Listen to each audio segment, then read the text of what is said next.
E continuamos o nosso curto-circuito aqui com a Joana Roque. Joana, como é que tu estás? Estás bem? Olá, tudo bem?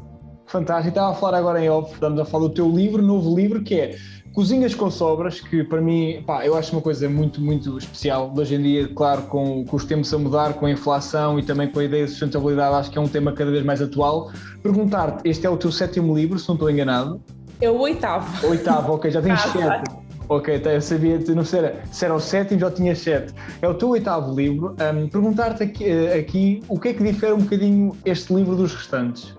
Olha, este era um livro que eu queria fazer há muito tempo, porque eu há muito tempo queria fazer um livro em que nos pudéssemos focar nas sobras. Eu acho que as sobras são muito mal amadas, normalmente são chamadas de restos e eu não gosto nada da palavra restos. E eu acho que cozinhar com aquilo que nós já temos no nosso frigorífico, não é? Aquelas caixinhas que lá ficam todas, é muito mais desafiante e, por um lado, é um exercício criativo muito maior do que pegar num ingrediente que ainda não levou nenhuma transformação. E, portanto, há muito tempo que eu queria fazer. Eu gosto muito de cozinhar abrir o frigorífico, ver o que é que lá há e cozinhar e inventar a partir daquilo que tenho. E queria muito fazer um livro que se pudesse focar nisso, até para desmistificar aquelas pessoas que acham que os restos são comida requentada, não é? Que é só chegar ali a aquecer e que não tem piada nenhuma. Então eu achei que era preciso mostrar que os restos ou que as sobras, não é? Que eu gosto mais dessa palavra, são muito mais desafiantes e muito mais criativos. E foi um bocadinho a ideia por trás deste livro. Acho que disseste um bocadinho essa ideia que há a má fama, digamos, que as sobras têm, os restos, como preferis chamar, acho que sobras é um bocadinho mais elegante. Na minha terra, não sei se era uma coisa quase só da minha casa, mas nós chamávamos redon, não sei se ouviste essa expressão. Há muita gente que diz isso, é o dia do redon, não é? Que era o dia que se comiam as sobras.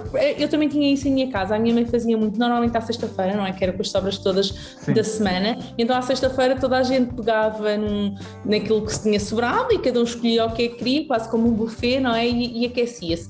Mas depois há o outro lado, não é? Que é poder transformar, que eu acho que é mais giro, é sobre isso que é o livro, que é podermos transformar, a sobra da carne assada numa coisa que não tem nada a ver com a carne assada original e nós pensamos, meu Deus, como é que isto vem daquela carne que nós fizemos no domingo? E eu acho que é esse o desafio, mas vamos lá olhar para as sobras de outra forma. Exatamente, tu disseste aqui uma coisa importante que eu acho que é fundamental e de facto de já a folhear um bocadinho o livro foi o que me cativou, porque de facto é esta coisa não é tipo de reaquecer uma refeição, no fundo estás a reinventar, dar uma vida nova a uma refeição. Eu acho isso fascinante. O objetivo é exatamente este, é podermos olhar para aquilo que sobrou e dar-lhe uma cara de que ninguém na mesa consiga perceber que aquilo partiu da carne assada ou das sobras do peixe cozido de segunda-feira ou de outra coisa qualquer. É mesmo transformar por completo. E aqui até pode entrar uma outra coisa que é eu poder cozinhar mais para poder ter aquela sobra, para poder transformá-la noutra refeição, o que também é um bocadinho engraçado, e tu há bocado falaste na questão da sustentabilidade, isto também tem a ver com sustentabilidade, até com a poupança dos recursos. Eu já cozinhei, imaginemos aquele peixe, não é? Ele já está cozinhado e eu agora ao transformá-lo já vou gastar muito menos energia, ou porque já sei aquela carne, agora a transformá-la também vai ser uma refeição mais rápida, não só até em termos de sustentabilidade, mas até das famílias, não é? Que chegam a casa, têm muito pouco tempo e precisam de criar uma refeição muito mais rapidamente. A ideia também passa um bocadinho por aí. Eu ia perguntar-te agora, como é que funcionou a tua recolha de receitas? Como é que funcionou a tua... Foi como? Foi estudar? Foi falando? Foi conhecendo? É sempre estudado, não é? De alguma forma. Eu acho que o que nos motiva ou o que me leva ou o que me faz criar uma receita tem muito a ver... Ao fim e ao cabo é tudo, é uma coisa que tu experimentaste em casa de um amigo e gostaste, uma coisa que tu comeste num restaurante e gostaste, é muito da nossa imaginário de casa das mães e das avós. Portanto, eu acho, pelo menos é o que acontece comigo, eu quando vou para a cozinha e muitas vezes começo a cozinhar assim um bocado do nada, vou buscar muito às minhas memórias, ou de um cheiro, ou de combinações de ingredientes, mas outras vezes não é nada disso, é mesmo, gente, tenho aqui pescada, tenho aqui massa, porque não, e tenho ali ainda o resto, porque não uma lasanha de pescado. Muitas vezes é só agrupar aqueles ingredientes que temos, e isto é um exercício que eu acho que também é muito engraçado. Nós às vezes temos aquela ideia que não temos nada em casa, não tenho nada, tenho que ir às compras, e na prática nós temos imensas coisas, só temos é que olhar para elas e agrupá-las de outra forma. Se calhar a ideia da lasanha de pescada vem um bocadinho daí, não é? Se eu tivesse carne picada fazia uma lasanha, mas só tenho pescada, porque é que eu não posso fazer a lasanha na mesma? portanto é desafiarmos a nossa criatividade. Não há regras, eu acho que na cozinha há muito poucas regras. Eu gosto muito de passar essa ideia de experimentar, e se não correr tão bem desta vez, corre melhor para a próxima, já sabemos o que é que não podemos fazer, mas as receitas partem todas muito disso, de algumas coisas mais clássicas que nós damos um twist porque usamos um ingrediente completamente fora do comum, e muitas vezes vem, e eu aqui acho que veio muito do meu imaginário, daquilo que eu via a minha avó fazer. Minha avó era exímia a aproveitar sobras, lembro perfeitamente ela do nada fazer imensas coisas, e eu acho que isso fica connosco, e portanto lembrei-me muito dela a fazer este livro.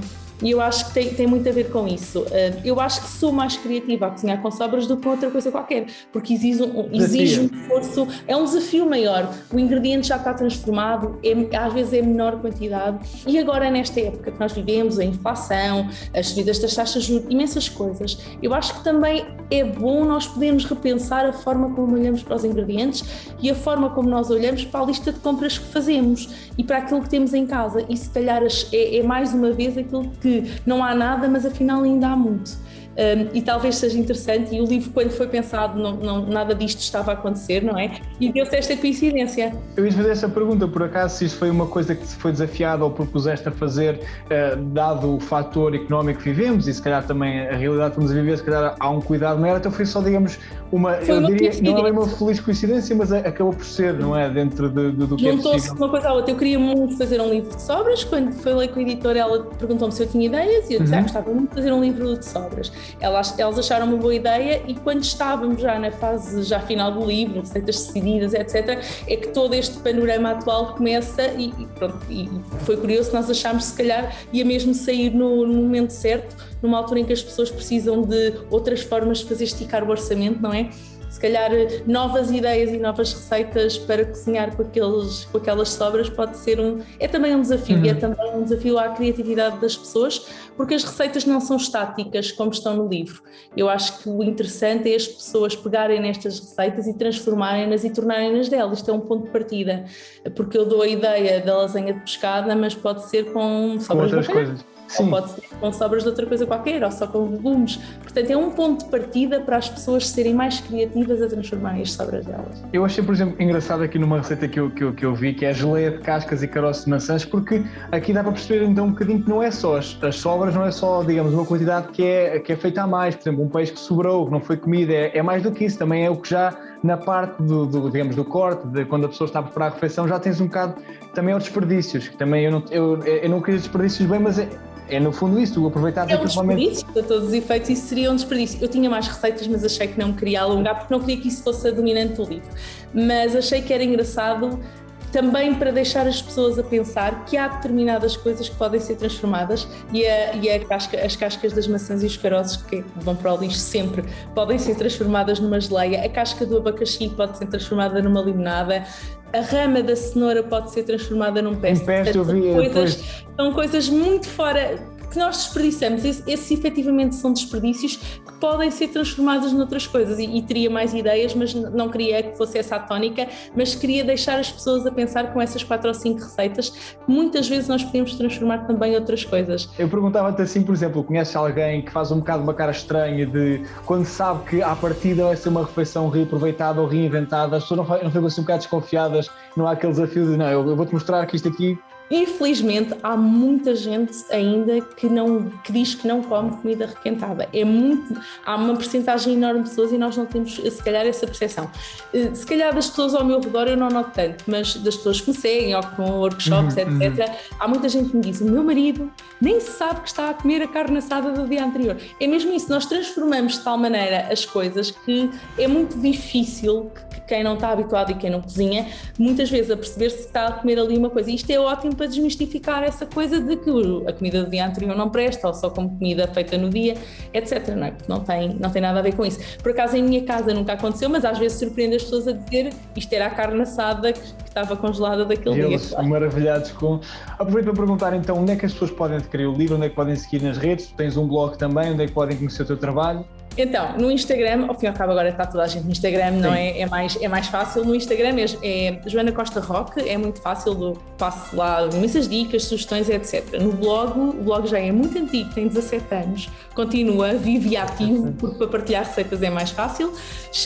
O blog é paracozinhar.blogspot.com ou .pt, é igual. E o livro podem comprar em qualquer livraria, nos hipermercados, ele está aí foi posto à venda no dia 5, portanto está mesmo fresquinho. Incrível, acho que é uma altura perfeita para fazer este tipo de compras e pensar um bocadinho com esta mentalidade de reaproveitar e também ser um pouco mais sustentável. Engraçado, o teu blog já é quase maior de idade, agora a pensar nisto, de facto já são muitos anos. Quase, é uma vida a escrever receitas. É uma vida mesmo, são mesmo muitas receitas. Eu acho isso incrível porque eu às vezes, eu sinto na minha vida, tenho na minha cabeça 10 receitas, só tenho 10 e eu acho incrível as pessoas que têm milhares e milhares. Eu de repente, porque eu faço 10 receitas e penso, não, a humanidade não pode ter mais, eu já cheguei ao limite e de repente acho isso fantástico. Muito obrigado por tudo, Joana, o sucesso vai continuar e eu desejo-te um grande sucesso e um beijinho. Obrigada, até à próxima. Até à próxima.